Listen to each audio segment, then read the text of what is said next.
Bonjour, dans cette vidéo, nous allons voir comment identifier le centre d'un cercle à l'aide d'une équerre. Alors une équerre, c'est tout simplement un instrument de géométrie qui nous permet de construire des angles droits. Alors, on sait qu'un angle inscrit dans un cercle, ça sous-tend, un angle droit inscrit dans un cercle, ça sous-tend un arc de 180 degrés. C'est donc dire que quand vous inscrivez comme ça dans un cercle un angle droit, ce que je fais à l'instant.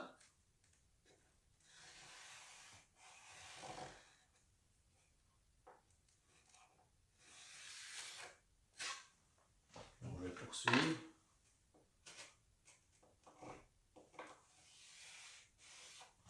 Alors, quand nous inscrivons un angle droit dans un cercle, on sous-tend un arc de 180 degrés.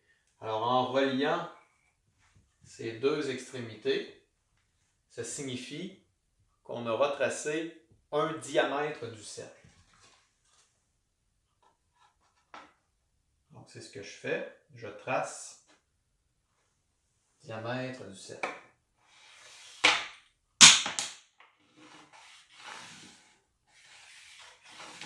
Donc, voilà, ceci est à 1 diamètre du cercle. Bon, alors pour tracer le centre du cercle, je n'ai qu'à répéter cette construction, parce qu'évidemment, les diamètres d'un même cercle se rencontrent en son centre.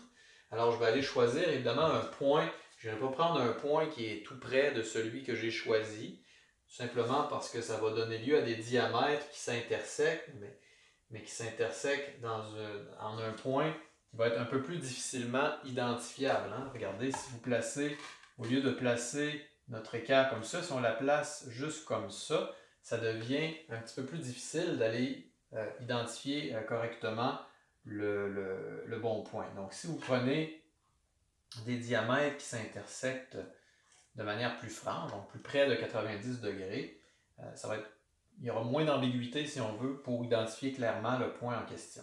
Alors, ce que je vais faire, c'est précisément d'aller m'inscrire un deuxième angle de 90 degrés avec mon équerre. Donc, tiens, je vais y aller de cette manière.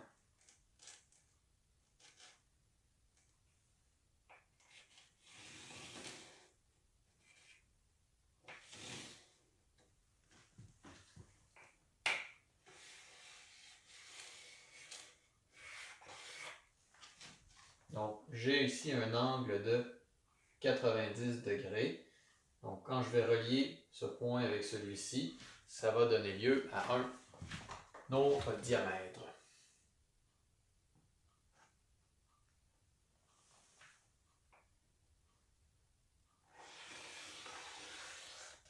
Voilà. Alors, j'ai un certain diamètre ici, donc on peut l'appeler, disons, AB. J'ai un deuxième diamètre ici, appelons-le CD. Alors, l'intersection de AB et CD, je prétends qu'il s'agit du centre du cercle, puisqu'il est à l'intersection de deux diamètres. On peut vérifier.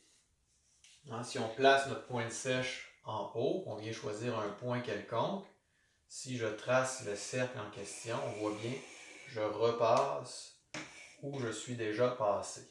OK? Donc, quand je suis bien placé sur le point formé par l'intersection des diamètres, on repasse sur le cercle qui était donné initialement. Bien sûr, il faut être précis quand vient le temps d'inscrire notre angle de 90 degrés, mais c'est là la construction que nous pouvons faire avec une équerre.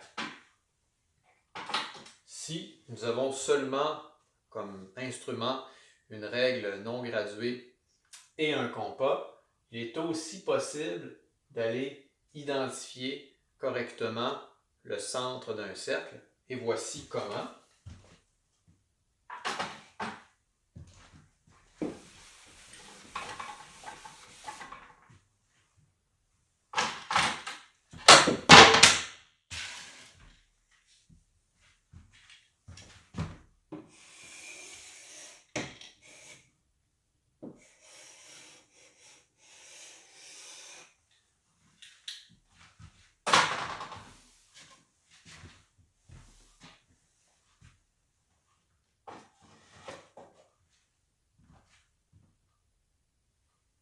Bonjour, voici comment identifier le centre d'un cercle en utilisant uniquement une règle non graduée et un compas.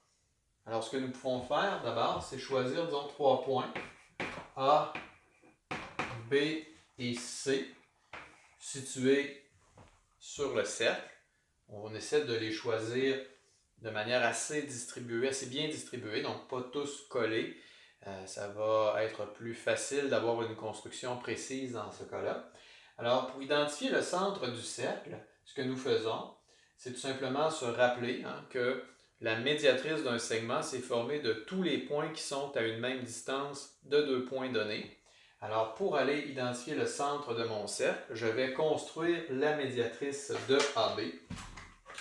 Donc, je prends mon compas, ouverture qui correspond au moins à la moitié de la distance entre A et B.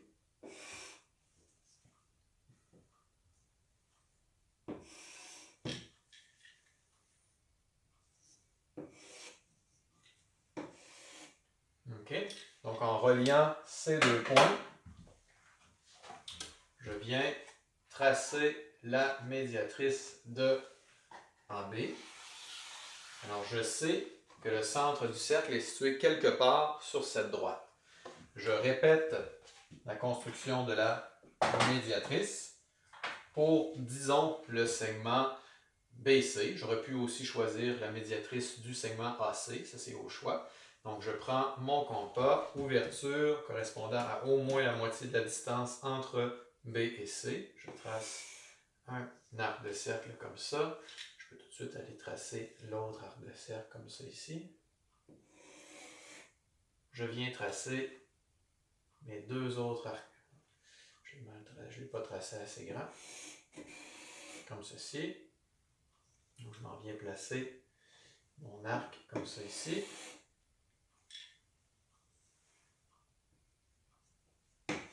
Comme ceci. Alors on relie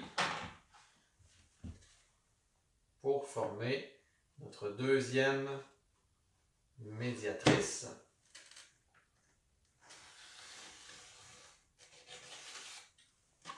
Et le point de rencontre des deux médiatrices correspond au centre du cercle. Alors voilà. Donc si vous avez un cercle dont le rayon a été effacé, vous êtes en mesure de retrouver le centre du cercle en utilisant uniquement une règle non graduée et un compas.